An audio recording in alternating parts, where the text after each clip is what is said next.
Revelation 3592. From the 2nd of November 1945. Stage of ignorance. Knowledge.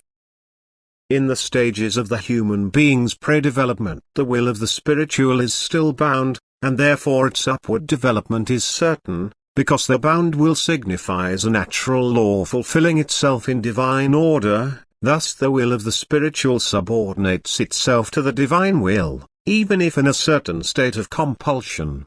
This preliminary development is therefore a transitional stage between complete immaturity, that is remoteness from God, and the stage where the spiritual is so far developed that it can recognize itself as being far from God and now consciously strive towards God.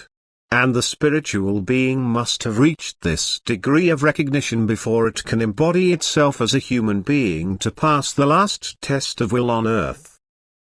The fallen spiritual being's total ignorance would eliminate a conscious striving upwards, for the darkness which keeps it imprisoned in utmost remoteness from God is ignorance about the highest being from whom it once emerged in perfection. The being must be led out of this total darkness into a state where it can recognize light if it is willing. And thus the stage as a human being is at the same time a stage of light which can unfold from the weakest twilight to the brightest illuminating power if the human being wants it himself. That is, the human being has the ability to recognize, and he can change the state of ignorance into a state of profound knowledge and thus step out of the darkness of spiritual night into the brightest light of day. Only his will has to become active itself. The spiritual night is no longer impenetrable at the beginning of his embodiment as a human being, it has given way to an exceedingly faint twilight. The success of the endless long walk on earth before, where the spiritual had to pass through deepest darkness under the guidance of God, but which it did not recognize.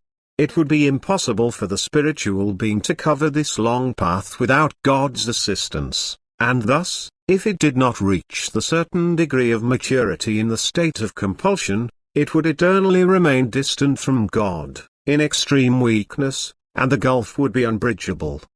God himself therefore created the bridge through his work of creation, which only serves to force the beingness to travel a path which it could and would never cover of its own strength and will.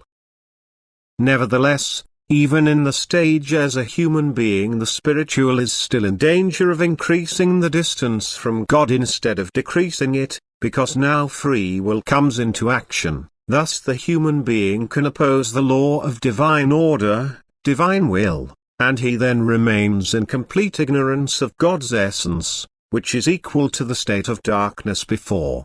And now God gives him extraordinary help again through Jesus Christ, the divine Redeemer. Where the human being's will is too weak but it is not curtailed by God in its freedom, it can be strengthened through God's help, yet the human being's free will is also required for this. For the final redemption from the form applies, which can only take place in free will. The spiritual being is so weak of itself that help must be granted to it throughout its time of development, whatever God's love is willing to do. But in the last stage the being has to help, it has to want to be helped itself, then it can easily pass the last test of earthly life. It can come to realization and consciously strive towards God. With the help of the divine Redeemer it can muster an exceedingly strong will and reach its goal in a short time. To completely detach itself from the realm of darkness, to bridge the gulf to God, and to return to the state of strength and freedom which was its original state. To be intimately united with God again and to live in bliss for all eternity. Amen.